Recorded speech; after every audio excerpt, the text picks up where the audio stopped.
Assalamualaikum warahmatullahi wabarakatuh. Salam sehat, salam bahagia, dan salam sejahtera untuk kita semua.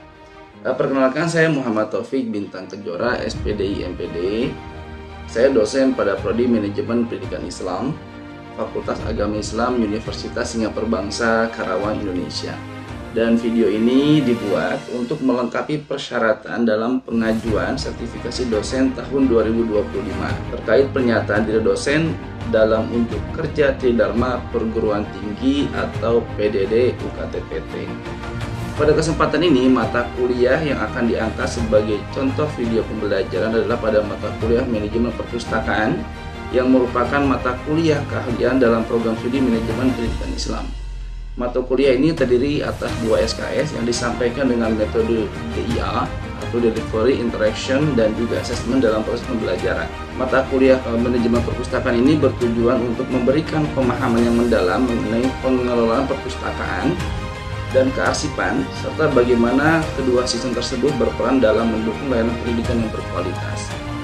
Melalui mata kuliah ini, mahasiswa diharapkan dapat menganalisis dan mengembangkan sistem pengelolaan perpustakaan dan arsip, serta menerapkan teknologi informasi untuk meningkatkan layanan perpustakaan dan kearsipan, sambil mengembangkan sikap profesional dalam merancang program pengelolaan yang sesuai dengan kebutuhan pengguna dan standar mutu pendidikan di Indonesia. Dan pada video pembelajaran ini, materi perkuliahan yang dibahas adalah mengenai manajemen perpustakaan elektronik atau e-library pada pertemuan ke-6. Proses pembelajarannya dilaksanakan secara interaktif yang melibatkan berpikir kritis, diskusi, studi kasus, serta presentasi kelompok, sehingga pembelajaran mendukung terciptanya delivery, interaction, dan assessment. Adapun tujuan perkuliahan pada kali ini antaranya adalah: 1. Mahasiswa mampu menjelaskan definisi konsep perpustakaan elektronik. 2. Mahasiswa menganalisis urgensi perpustakaan elektronik. 3. Mahasiswa mampu mengidentifikasi perbedaan perpustakaan konvensional, perpustakaan elektronik, dan perpustakaan hybrid. 4. Mahasiswa mampu menjelaskan langkah-langkah sistematis dalam manajemen perpustakaan elektronik. 5. Mahasiswa mengetahui sistem aplikasi apa saja dalam manajemen perpustakaan elektronik. Dan ke-6, mahasiswa mampu menganalisis implementasi manajemen perpustakaan elektronik. Demikian, silakan disaksikan video selengkapnya. Bismillahirrahmanirrahim. Assalamualaikum warahmatullahi wabarakatuh. Waalaikumsalam warahmatullahi wabarakatuh. Oke, selamat pagi semuanya dan saya aturkan sampurasun. Oke, terima kasih. Baiklah, ini pertemuan kita, dan pada pekan ini sebagaimana jadwal yang ditentukan ini saya akan menyampaikan materi mengenai yaitu manajemen perpustakaan elektronik. Nah, ada barangkali teman-teman, adik-adik mahasiswa sekalian yang sudah pernah barangkali menggunakan perpustakaan elektronik ya. Tentu sudah belum? Sudah. Namun pada pembelajaran kali ini kita akan membahas lebih jauh mengenai manajemen perpustakaan elektronik atau e-library. Dan pada kesempatan kali ini saya selaku pengampu mata kuliah manajemen perpustakaan, Bapak Muhammad Taufik BK SPD MPD, akan bersama mahasiswa menggali mengenai manajemen perpustakaan elektronik ini. Ya. Sebelumnya kita perkenalkan dulu dan kita kaji mengenai tujuan perkuliahan pada hari ini. Diharapkan setelah perkuliahan hari ini, mahasiswa mampu menjelaskan definisi perpustakaan elektronik. Yang kedua, mahasiswa menganalisis urgensi perpustakaan elektronik. Yang ketiga, mahasiswa mampu mengidentifikasi perbedaan perpustakaan konvensional, perpustakaan elektronik, dan perpustakaan hybrid. Yang keempat, mahasiswa menjelaskan langkah-langkah sistematis dalam manajemen perpustakaan elektronik. Yang kelima, mahasiswa mengetahui sistem aplikasi apa saja yang digunakan dalam manajemen perpustakaan elektronik. Dan yang keenam, mahasiswa mampu menganalisis implementasi manajemen perpustakaan elektronik. Nah, sebelumnya saya akan mengabsensi satu persatu mahasiswa. Barangkali ada yang belum hadir atau juga yang izin ya. Dwi Ratnasari, Rivaldo Arjuna, hadir. Neneng Rahayu, hadir ya. Nailah Mutia, Kania, Izati. Oke, mahasiswa selain juga saya mengabsensi ini untuk keperluan administrasi pembelajaran saya. Adapun mahasiswa juga boleh segera buka e-kampusnya dan juga melakukan absensi secara online. Silahkan dibuka dulu ya. Sudah absensinya? Sudah. Terima kasih. Baiklah. Sekarang kita kaji ya. Oke, sekarang kita perkenalkan dulu, kita bahas ulang definisi perpustakaan. Perpustakaan menurut Sulistyo Basuki, jadi kita kaji berdasarkan expertnya, ahlinya, ada berdasarkan International Federation of Library Association dan berdasarkan Undang-Undang Perpustakaan di Indonesia. Coba, yang pertama menurut Sulistyo Basuki, coba siapa namanya? Rivaldo, Pak. Ya, Rivaldo, Pak. ya Rivaldo, coba dibaca pengertian perpustakaan menurut Sulistyo Basuki. Perpustakaan merupakan sebuah ruangan bagian dari sebuah gedung atau gedung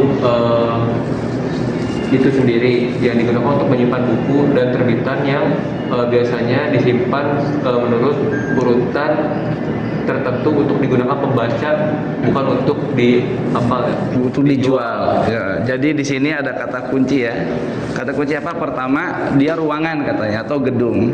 Yang kedua, untuk menyimpan buku dan terbitan yang biasanya disimpan menurut urutan tertentu, bukan untuk dijual. Itu definisi dasarnya itu. Yang kedua, ada perpustakaan menurut International Federation of Library Association and Institution atau IFLA. Boleh dibaca? Ya. Perpustakaan adalah kumpulan materi tercetak dan media non cetak dan atau sumber informasi dalam komputer yang disusun secara sistematis untuk digunakan pemakai. Ya, ini menurut International Library Association ya. Nah, ada juga yang perpustakaan menurut Undang-Undang Perpustakaan Indonesia. Coba tadi Teteh tolong dibacakan ya. Teteh siapa tadi namanya?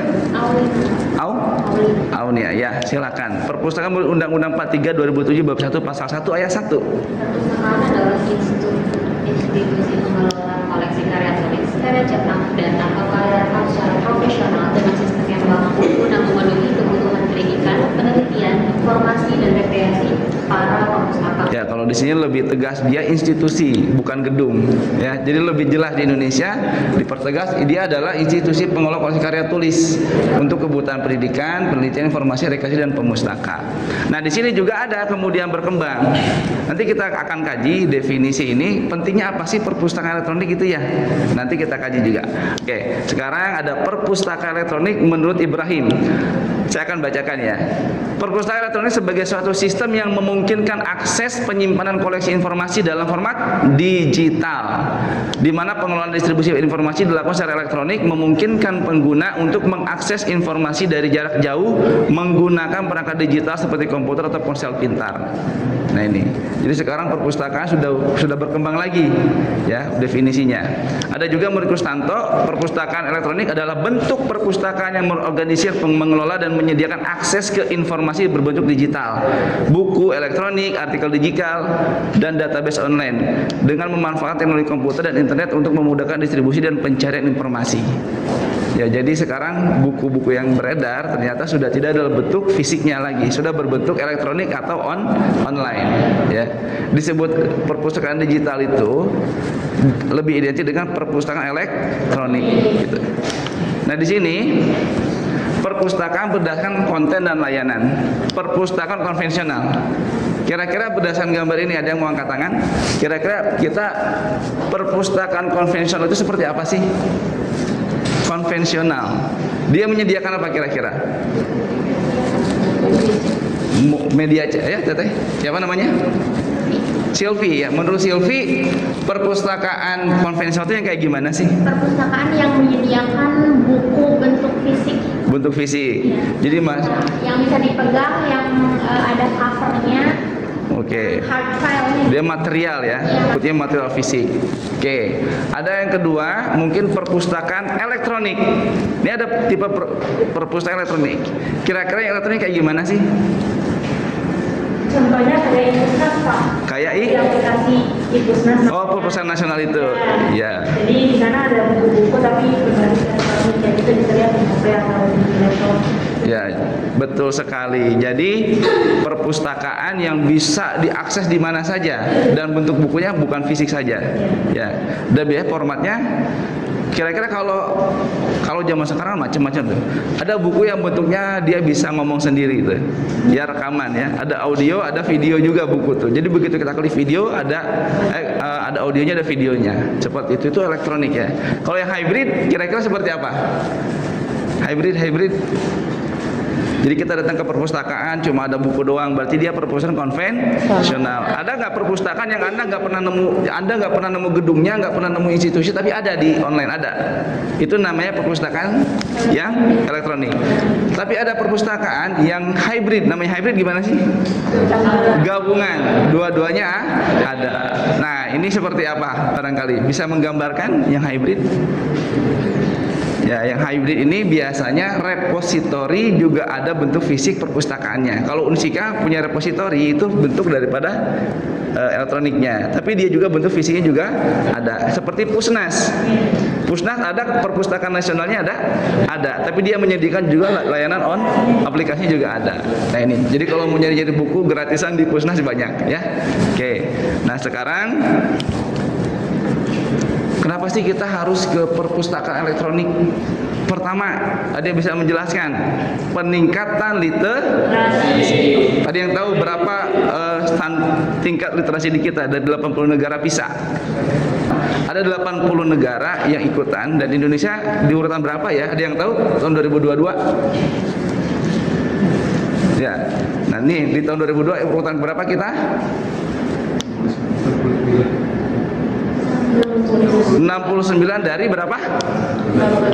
80 negara. Kira-kira kaitannya dengan peningkatan literasi apa ya perpustakaan elektronik ini? Ada yang bisa gambarkan? Dengan perpustakaan elektronik, apa hubungannya dengan literasi? Pentingnya literasi ini lewat perpustakaan digital. Ada yang bisa menjelaskan? Ya, siapa namanya Teh? Kania, ya. Jadi dengan adanya ini, jadi peningkatan literasi pada khususnya mahasiswa-mahasiswa ini jadi lebih gampang. Lebih untuk perpustakaan digital ini bisa diakses di mana aja ya. Yeah. Termasuk di handphone juga, yang dimana handphone ini pasti melekat banget dengan mahasiswa. Jadi mahasiswa juga jadi sering untuk membuka dan adanya peningkatan literasi. Betul sekali. Jadi lebih mudah mengakses ya. Jadi kaitannya itu. Jadi peningkatan literasi kita bisa baca di mana saja, mendapat informasi di mana saja, sehingga peningkatan fleksibilitas dan aksesibilitas. Tapi yang kedua, gimana mengatasi isu global? Problemnya di mana isu global? Kita lihat. Ada yang bisa jelasin kenapa kita perlu beralih dari hard fisik kepada e-library gitu loh? Dikarenakan kalau buku bentuknya fisik itu pasti dibuat dari apa sih? Kertas? Dari kayu. Kayu apa biasanya yang digunakan? Misalkan dibuat dari kayu pinus ya.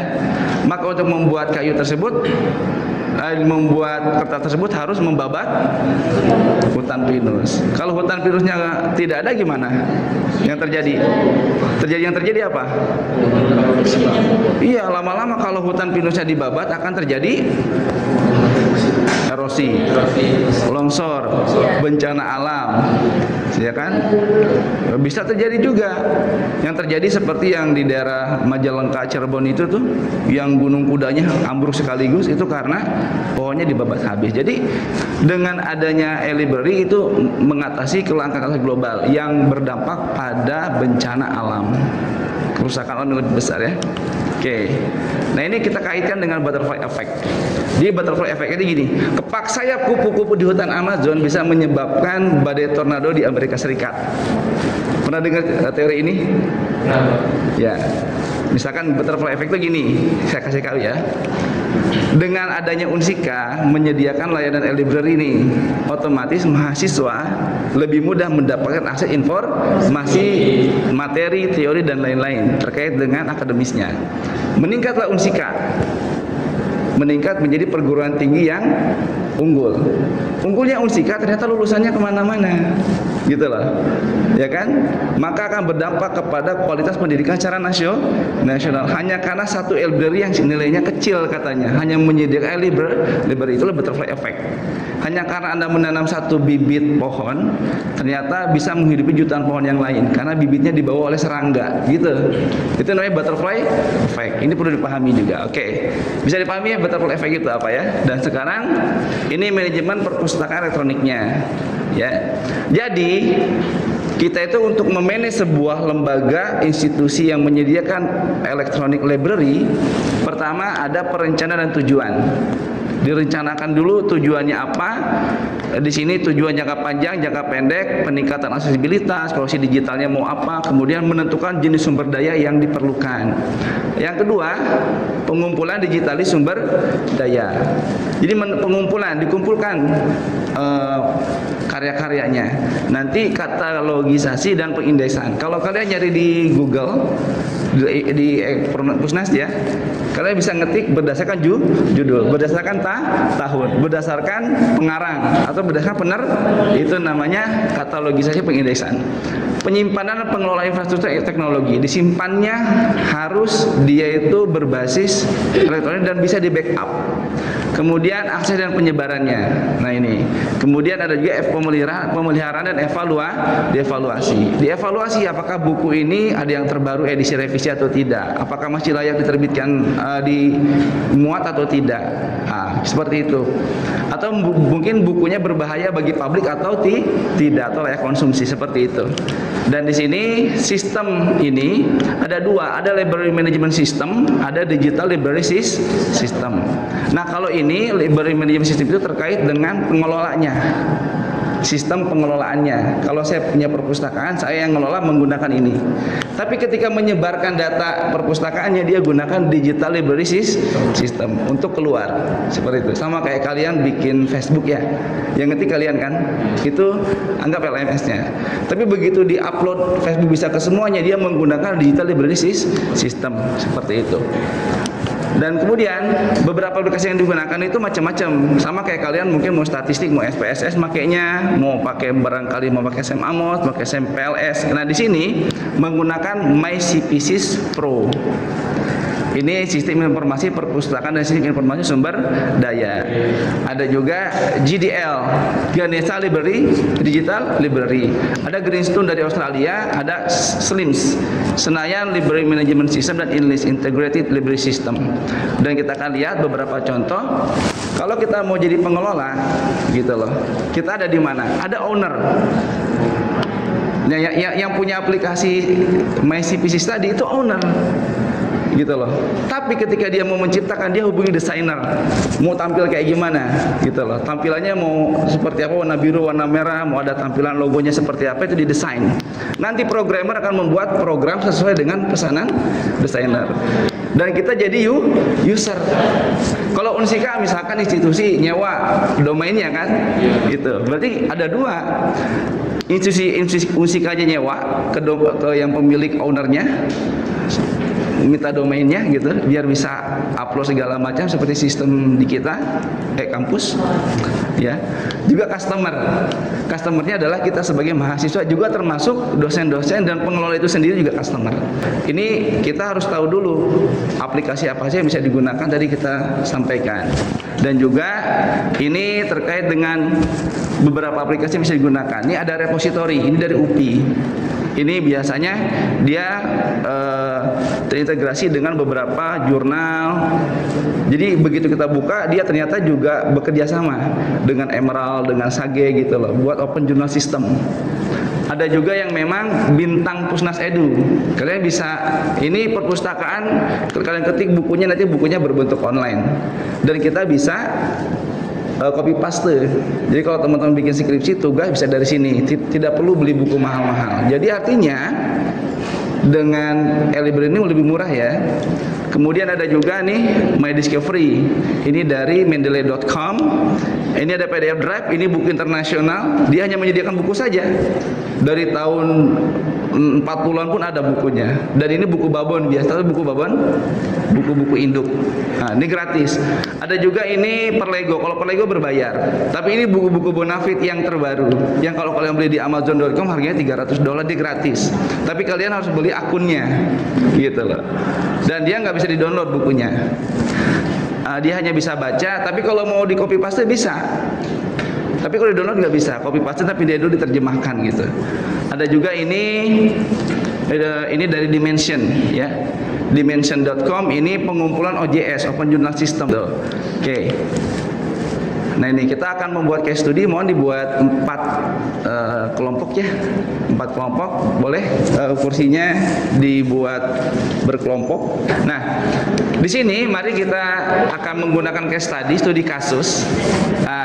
Studi kasus ini TTA sekalian mahasiswa mungkin punya lembaga pendidikan di PKBM, di sekolah atau punya lembaga perpustakaan di wilayahnya masing-masing. Mohon lakukan analisis penerapan manajemen library dalam pendidikan di Indonesia dalam skup lembaga pendidikan yang mahasiswa ampus sekalian, gitu ya. Mohon dikaji kekuatannya secara internal, kelemahan secara internal, peluang dari luarnya, juga tantangan dari luar. Ini adalah analisis SWOT, gitu. Ya.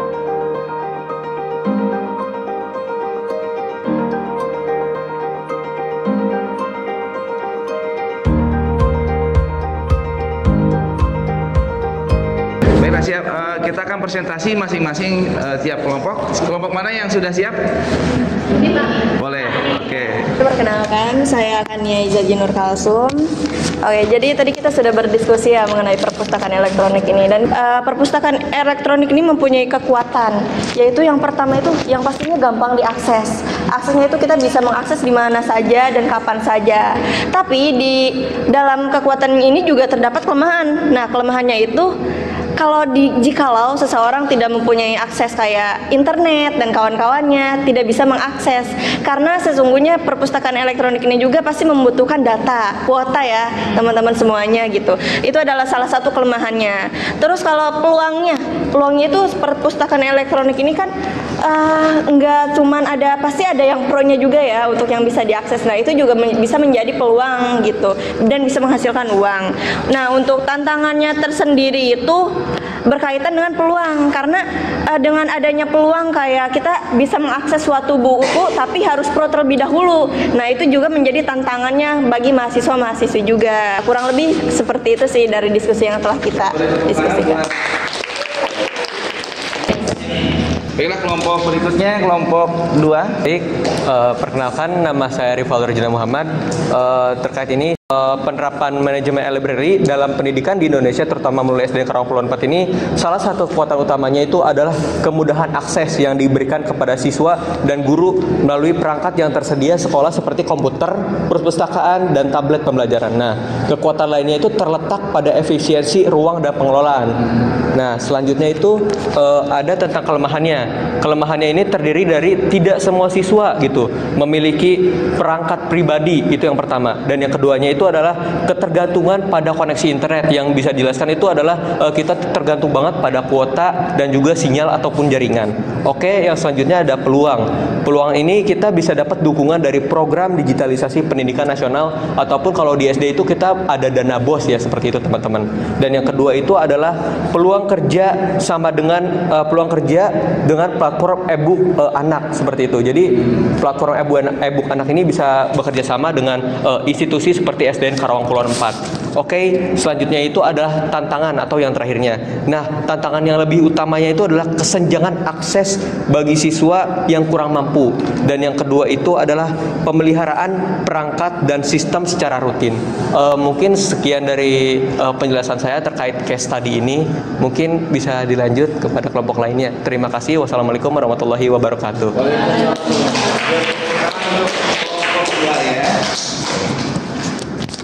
Ya baiklah, terima kasih atas presentasi yang luar biasa ya, menganalisis implementasi penerapan manajemen library dalam pendidikan Indonesia dalam skala lembaga pendidikan. Kali ini kita kembali bahwa alhamdulillah kita pada sesi penutup ini akan membuat sebuah simpulan. Ada yang barangkali bisa memberikan simpulan atau penguatan terkait pembelajaran hari ini. Ada?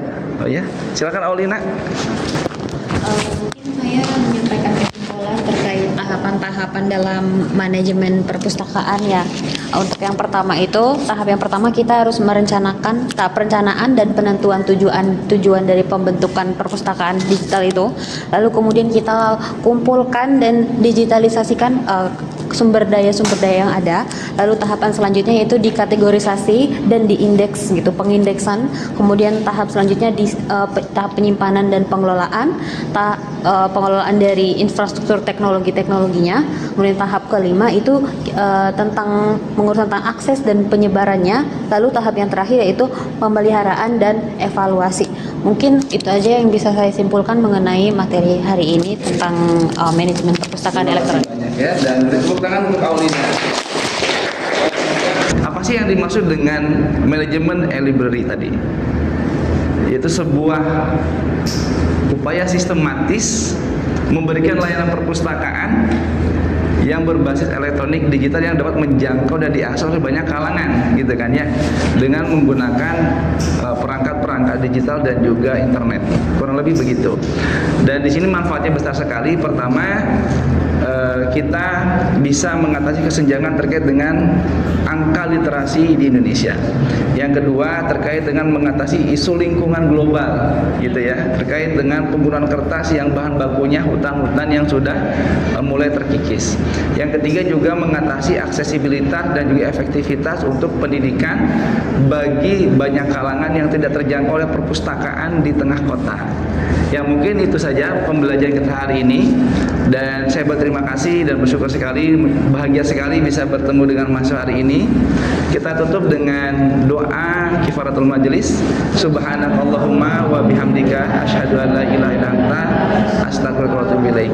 Dan tidak lupa mengingatkan kepada kelompok 7 berikutnya untuk mempersiapkan presentasi sebagaimana jadwal materi yang akan diberikan, yaitu tentang perpustakaan sekolah. Layanan perpustakaan di sekolah. Terima kasih banyak dan sampai jumpa pada pertemuan berikutnya.